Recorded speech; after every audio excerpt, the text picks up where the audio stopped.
মুখটা এমন হাড়ির মতো বানিয়ে রাখছেন কেন?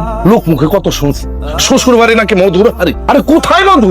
এই বাড়িতে পাটি সালাম দিলেও তো এক ফোঁটা মধু পাওয়া যাবে। কি কইতাছেন? আমার বাবার নাম হইতাছে মধু। হাড়ি তো আমাকে রান্না করে এতগুলা কইরা একসাথে আমাকে বাড়িতে দুইটা জিনিস পাবেন, মধুও পাইবেন, হাড়িও পাইবেন। আমি সেই কখন আসছি আর আমারে খাওন দিল কি? ভাত দুটা আর দুটা আন্ডা। আরে জামাইরে কোনোদিন আন্ডা খাওয়ায়? আমার যদি মান সম্মান থাকতো তাহলে তো আমার এই ডিম দিয়ে ভাত খাওয়াইতো না।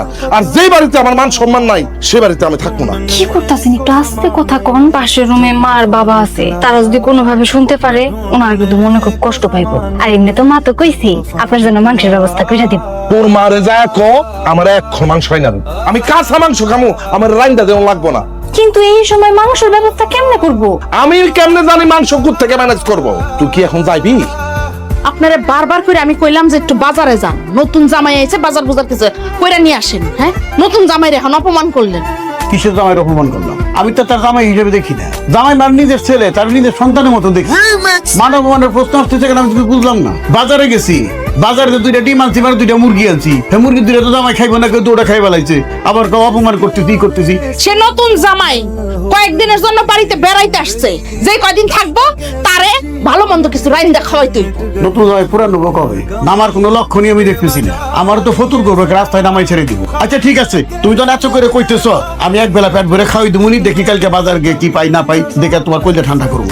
আপনারা আর কষ্ট করে বাজারে যাইতে হইব, কালকে বাজারের ব্যবস্থা আমিই করতেছি। সুন্দর কথা কইছো তো, এরকম ফার্স্ট ক্লাস কথা শুনতে মন চায়। মাঝে মধ্যে আমি চিন্তা করি তুমি কি আমার বিয়ে করাবো নাকি আর কি। মাঝে মধ্যে না আমারও মন চায় তোমার সংসারটা ফালাই চলে যাইতে। যাও না কেন, না করছে কেরা?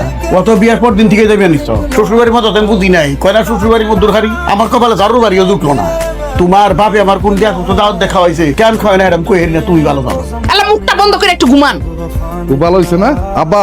কি ব্যাপার, তোমার দুজনের সাত সকালে কই গেছিলে? বাজারে গেছিলাম, সব ভালো ভালো জিনিস পছন্দ করে একবারে নিয়ে আসছি। মাশাআল্লাহ মাশাআল্লাহ, একেবারে সব সুন্দর সুন্দর জিনিস দেখে নিয়ে আসছি। আলহামদুলিল্লাহ।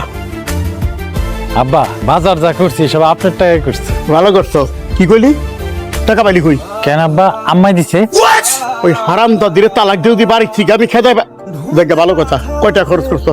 বেশি না আব্বা, সব মিলে মাত্র 1000 টাকা। 1000 টাকা? আমার টাকা মানে 1000 টাকা খরচা করতে গেলে কিসের জন্য? মাছ মাংস খাচ্ছ কিসের জন্য? দুইটি মাল লইতো না? আসমা লাঠিয়ে বাড়ি যাওয়ার মাথাটা ফাটিয়ে তুই আলাদা করে ফেলাও। আব্বা এটা আপনি কি করলেন? আমি আপনার নিজের পোলা, আরে আপনার মেয়ের জামাই বাড়িতে আছে, তার লাগে বাজার করবো না? তোর মেয়ের জামাই গোষ্ঠী কি লাই? এখন তো নিজের গোষ্ঠী নিজেরই কি লাইতে মন চাইতেছে।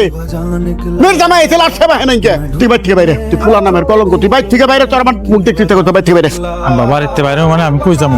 কই তবে আমি কি জানি? মামু খালু আছে না, দোস্তানের বাড়ি আছে না, হেন যা যা কইতেছি তো। আজকে তুই ওর পোলা না, যা। ওদের তো খাওয়ান বন্ধ আজকে, যা।